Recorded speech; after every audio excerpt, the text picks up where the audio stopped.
Press the bell icon on YouTube and don't miss another update.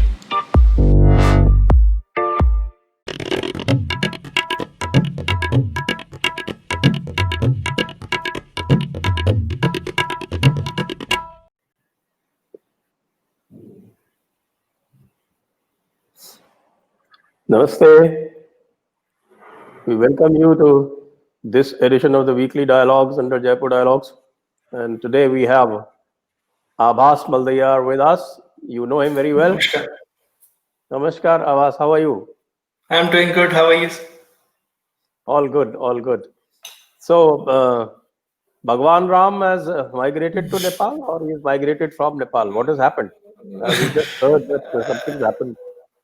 शायद maybe Mr. Oli took this song very seriously. रोम रोम में बसने वाले Ram, and he finds Ram everywhere.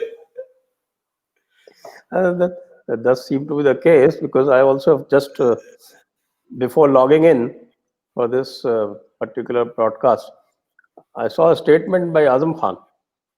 And Azam Khan says that if he is not allowed into the Bhumi Pujan, then he will do a Jal Samadhi in Saryu. So there seems to be a lot of contradictory statement coming. I mean, a lot of Islamists are jumping up and down at this prospect of Bhagwan Ram, Yes. Bhagwan Ram's Ayodhya going to Nepal. And at the same time, there are others who are saying that they want to take part in this. So what is the exact historical position according to you? See, actually, before I get into whether Ayodhya is there or not, where Mr. Oli is claiming it to be, or rather claimed because he has changed his statement. His office has changed the statement now. What is to be noted is that when whole this Babri Masjid had fallen down under a disputed structure, after that, a lot of historians came in. They gave their opinion that this is there and that is there. And there was a committee called Babri Masjid Action Committee, which Yes. was which included R.S. Sharma, D.N. Jha, M. Akhtar Ali, and Suraj Bhan, and all many geniuses. So They were if the one, eminent historians. yeah, so if one starts And there reading, was this retired foreign service officer called Sayyid Shahabuddin. Sayyid Shahabuddin, yeah. And this So Sayyid Shahabuddin was actually, if you remember, he was propped up by the, what is called, the Sangh ecosystem initially. And then he went rogue. yes. There have been many actually. In fact, Irfan Habib also has been moving this side, that side, but now many people will confuse it with the current Twitter wala Irfan Habib, but that's not the one. See, it's senior Irfan Habib. He's a different man. So he was He is also the, appropriated. he is the son of Muhammad Habib, the original Yes. Aligarh school founder. Yes. That's the original Irfan Habib, and this is Yes. this person on the Twitter is Irf Habib. Yes. His handle Yes. is Irf Habib and is Irfan. Sayyid Irfan Habib. He calls Yeah. himself a modern historian, but is actually not a qualified historian. Okay, he styles himself as one. No, we have economist as eminent historian. We all know one sitting in Bangalore, Mr. Guha. He's an economist, but he's expert of cricket and whatnot. So Ramchandra Guha. Another interesting anecdote. Now that you mentioned Ramchandra Guha, I invited Ramchandra Guha also to the Jaipur Dialogues once. oh, okay. And I also invited Romila Thapar. I mentioned to you about Shashi Tharoor having been invited in one of our earlier episodes. I also invited Ramchandra Guha and Romila Thapar. Romila Thapar was at least decent enough to reply and express her inability to attend. But Ramchandra Guha would not even reply in spite of repeated reminders. So, Okay. because he is very eminent. So the eminence, No, the lack because of the lack of courtesy and the lack of even ethics is directly proportional to eminence, I think. no, because this case is very curious because first he's an economist, then he goes on to become a master of history. Then now he is heading a premier chair in Indian Institute of Science, and he headed cricket and whatnot. So he's a very curious case for anyone to know that how to jump the boats without actually not being qualified even for the particular boat. And there's also another interesting thing about him, since you mentioned him, that I always thought he was a Bengali, Ramachandra Guha. No, he is. But it transpires this is probably Tamil or Malayali. Yeah. Yeah, he's from down the south. Yeah. Sorry, I just missed that particular. Yeah, he's from down south. Yeah, he's from down south. So, how do you connect the dots? So, what was happening, if we just look at what was happening geopolitically around that? From that same place, reconnecting. Huh. Yeah, yeah. So, how do you reconnect the dots? So, if we start looking at how the geopolitics was changing that time, China was showing a lot of love for Nepal, and Nepal was kind of going so much, was trying to create a relationship with India which never existed. The whole perspective, what he was trying to create, that India has no relation with Nepal as such, and Nepal doesn't, neither India owes to nothing to Nepal, or not Nepal owes nothing to this. So in short, there is no relationship between Nepal and India. It comes out very clear categorically from the statement what he made. He made very clear that Sita ji was also from Nepal, and Ram ji was also from Nepal. So so there is no, because we connect when Prime Minister Narendra Modi went to Nepal that time, and the whole this new thing of the program started of rejuvenating Ramayan. Then this was spoken about, that how India and Nepal are connected because of Sita and Ram as well, and how historical our relationship is. So by stating that, though it might not look very clear to the people up front, but he made a statement very clear that India and Nepal don't have that historic relation, which we often try to cheer about, and we don't have any problem if we, go and side with China. That is what my perception was about it. And not to say that he was getting feeds from the communists, because the statement what he made, जो statement उन्होंने दिया, it was exactly same as what Babri Masjid Action Committee gave in the 90s.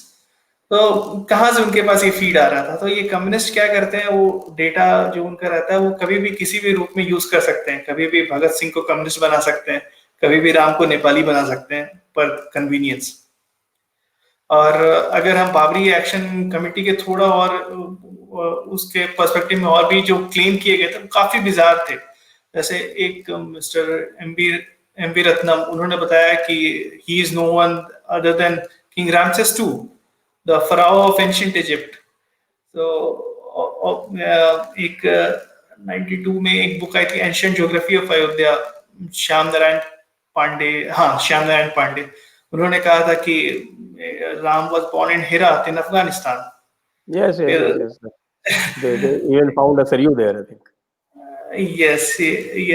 तो archaeologist Krishna Rao ने hypothesis दिया था कि Banawali being the place of where Ram was born. So फिर in fact Ram को इजिप्ट से बहुत बार कनेक्ट करने की कोशिश किया उन लोगों ने, और कहीं ना कहीं इजिप्ट से कनेक्ट करना या फिर अफगानिस्तान से या बियॉन्ड कनेक्ट करना, सब कुछ मिला जुला करके हमको उसी पॉइंट पे लेकर के आता है. They want to impose that someone Aryan बाहर से आए थे. सब कुछ उनका बेस उसी पे बेस्ड है आज भी, कि 1500 BC में आर्यन आए और वहां से सारी भारत की कहानी शुरू होती है. Exactly. I think so. Ram becoming a Nepali actually is another communist conspiracy. Just as the communists have been conspiring against India right since the beginning, right since the time of M.N. Roy. And they have never disowned the Gangadhar Adhikari report, which talked about dividing India into 17 parts, other than Pakistan. Yes. Of course, they supported Pakistan. If you remember, the entire Kerala Communist Party, which was one of the strongest units, and Sajjad Zahir, who was the leader, and they were sitting there in Punjab campaigning for the Muslim League. in the 1945-46 elections. So Yes. that is the Yes. kind of perfidy, that is the kind of treachery that they have always practiced. And it is very unfortunate that unlike United States, who could ban the very name of communism, and of course they got in through the back door in the name of postmodernism and cultural Marxism and things like that. But United States at least banned them, and so it had another, I think, about 100 years of peace. But we never had that kind of a sagacity. We straight away went into the Soviet camp, and going into the Soviet camp, we imposed the socialist philosophy upon ourselves. And because of that, we could never ban these anti-national elements. Yes. And it doesn't look as if we would be able to do it at this point. Yeah, it seems very tight right now, and I do believe that ultimately it's all connected to. There was a time when we had Soviet. Soviet was the boss of all the communists. Now it's CCP, and because it's all Ek Chhatra party system. If one looks at, because not many people even think about that why China is behaving the way it is behaving, क्यों behave वैसे कर रहा है. लेकिन China के politics को कोई देखने का शुरू करेगा तो it's nothing other than it's dictatorship. It's complete dictatorship जो 1949 में एस्टैब्लिश हो गया, एंड सीसीपी ही चलता रहेगा, and that is going to continue. और अगर if one starts linking to जो एंटीफा में हुआ था, एंटीफा के जो प्रोटेस्ट वगैरह हुए थे, and if one reads Mao thought book में माओ ने बहुत अच्छे से एक्सप्लेन किया है अबाउट कि कैसे ब्लैक्स को भी एज अ टूल यूज करना है. He doesn't mention the tool but he talks about and this idea was propagated in 1967-69 के बीच में, जो माओ ने इसकी बात की है ब्लैक राइट्स के बारे में और कैसे इसको एज अ मूवमेंट यूज करना है. और दे ऑलवेज बिलीव इन, चाहे हम एंशिएंट पास्ट ऑफ चाइना भी देखना शुरू करेंगे तो इट्स ऑलवेज अबाउट एक्सपेंशनिज्म. वो एक्सपैंड करना ही चाहते हैं. और कहीं ना कहीं अभी रिसेंट और कम्युनिस्टों का एक फिलॉसफी हमेशा रहा था वर्ल्ड रिवॉल्यूशन के बारे में. They always wanted to talk about एक वर्ल्ड रिवॉल्यूशन की बात करते हैं. और वर्ल्ड रिवॉल्यूशन के लिए जब उनको world revolution is not possible right now until unless they expand, जो वो करना चाहते हैं, जिस तरह डिक्टेटरशिप को एक्सपैंड करना चाहते हैं. तो चाइना इज ट्राइंग, उन्होंने ट्राई करना शुरू किया 1962 में, जो भी बिट्रेयल था, या फिर जो जैसे हम बेवकूफ बन गए रहते कि नेहरू एक साल तक वेट करते रह गए चेक करने के लिए कि चीन ने वहां पे ब्रिज बनाया है कि नहीं बनाया है. 1958 के आसपास की बात है जब, और बाद में जब हमने पेट्रोल पार्टी भेजी वहां पे 8 महीने के बाद, तो चाइना ने क्लेम कर दिया तुम हमारे लैंड पे घुस गए, और they became prisoner of war, हमारी पेट्रोल पार्टी. तो they have been making fool of us, पुराने मैप्स यूज करके, या जो लोगों को बेवकूफ बनाना है वो चला आ रहा है. और I think it will keep on going on until and unless, what I believe that world अभी दो पार्ट में एब्सोल्युटली डिवाइड हो चुका है, कम्युनिस्ट और एंटी कम्युनिस्ट. सो जब तक एंटी कम्युनिस्ट फोर्सेस कोलैबोरेट होकर के स्ट्रांगली अगर उसको जवाब देना शुरू करेंगी, तो maybe I see that there would be some positive things, but I don't see anything happening for another at least half a decade. At least half a decade. So that's about 5 years that you give it. It will take about 5 years for the anti-communist section of the world to fully unite and face up to China. Well, my own assessment is slightly different, because I think the way Xi Jinping is going, I call him a Hitler Jinping, and I also call him the most stupid leader that China has ever produced. At least China has produced in the last 200 years. And if it was not for this Hitler Jinping, things would not have come to this sorry pass, and China could have continued making advances surreptitiously the way it was doing. So this entire episode of Ram being a Nepali actually boils down to another communist conspiracy against India. Of course, it's a very, very badly executed one. That's completely botched up, because even Nepalis do not believe Oli. Even Nepalis do not believe communism as far as their traditions are concerned. Yeah. Now, since this whole trope Ram, being a Nepali, is actually a communist methodology to divide India again. Where do you see the communist position today vis-a-vis Gangadhar Adhikari position paper? Because as far as I know, they have never disowned it. And if they have never disowned it and they still stand by it, then I think it is an offense under the UAPA, and they could be banned under UAPA, like Hafiz Saeed or his Lashkar-e-Taiba is. Yes.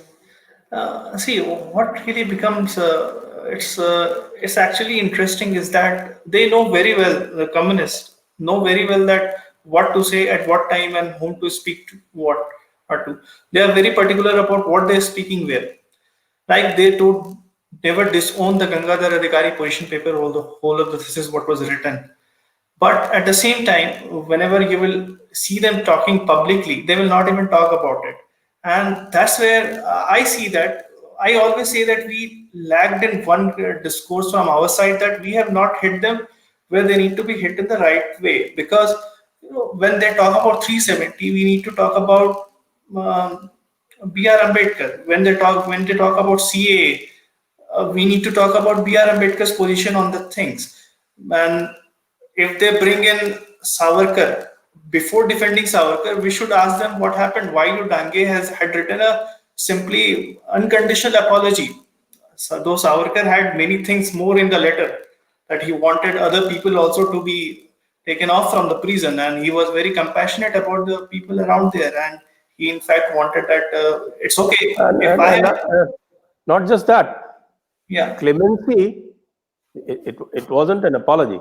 It was a petition for clemency, and clemency is a legal right.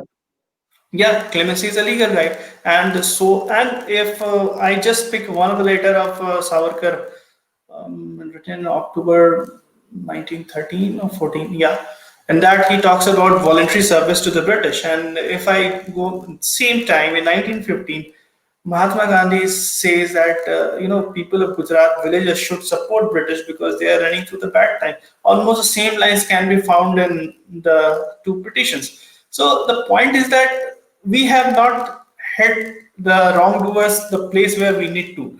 We have been very defensive on the wrong things. They asked about Savarkar, we need to ask about Dange. We need to ask that why Mahatma Gandhi said exactly the same kind of words, why this was happening, why other prisoners too wrote the same thing in the jail, what Savarkar wrote. So these kind of discourses need to erupt. We need to speak more about Ambedkar, who people, just because of their ideological inclination, they will say that we don't want to talk about Ambedkar. So Ambedkar might have said 90 wrongs, but there are many 100 positives about Ambedkar, which is very important for the country to flourish. We need to speak out that. I think I have anticipated your position, and my book that is about to come out on 370 and CAA, it talks about Ambedkar very extensively. Of course, my position is that I would agree with Ambedkar's positions in most matters to the extent of about 70-80%, and yes. That's distinction marks. Yes, exactly. And what is more interesting is that because we are speaking about Savarkar and Ambedkar, and Savarkar always wanted the Muslims to stay in India. Ambedkar was like complete no, the way he has written or described the things. Like when he talks about the social status of the Muslim, he says that if Hindus have the caste system, then Muslims have even more. So he somehow tries to establish in whole for book Pakistan or partition of India that somehow the Muslims will remain disloyal to the country. And see, I am not saying that whether they will remain disloyal or not, but my point is that what's the position of those who deem to be liberal, consider themselves, what their position about Ambedkar? If they want to call Savarkar a bigot, then who is Ambedkar, who literally says that Islam will never allow a true Muslim to adopt India as motherland and see Hindu as his own kith and kin? So they need to make the questions very clear about few important figures. and we need to really bring these things in front of them. Yes, we need to bring it in regular discourse, and my book attempts that. I think the review copies are already out, and it would hit the market within a month. And I think it is going to be something very, very different. Let's That being the case, that Ambedkar and Savarkar were totally opposed to these communists. Of course, Ambedkar, I think, in the last few months of his life, was toying with the idea of going over to communism. If you remember, that famous chat that he had with the BBC. But that was, I think, more politicking than anything else. He did not lay out any ideological position as far as that is concerned. Yeah, because he had said, I don't remember the words exactly, but he said that that socialism is kind of a very popular thing right now, and why not adopt it? What's wrong in it? Something like that, somewhat on that line. Yeah, so that was there. So that was a different kind of a thing altogether. So the summum bonum of this discussion is that you can never trust a communist. Yeah, it's very tough. Whether he is in India or is in Nepal or is in China. And well, if you have to choose between a communist and a snake, go for the communist. So thank you very much, Abbas. It's been a very entertaining and enlightening discussion. And I think on this note, we part today, and maybe we'll carry this discussion forward some other time. Thank you. Sure. Thank you. Namaskar.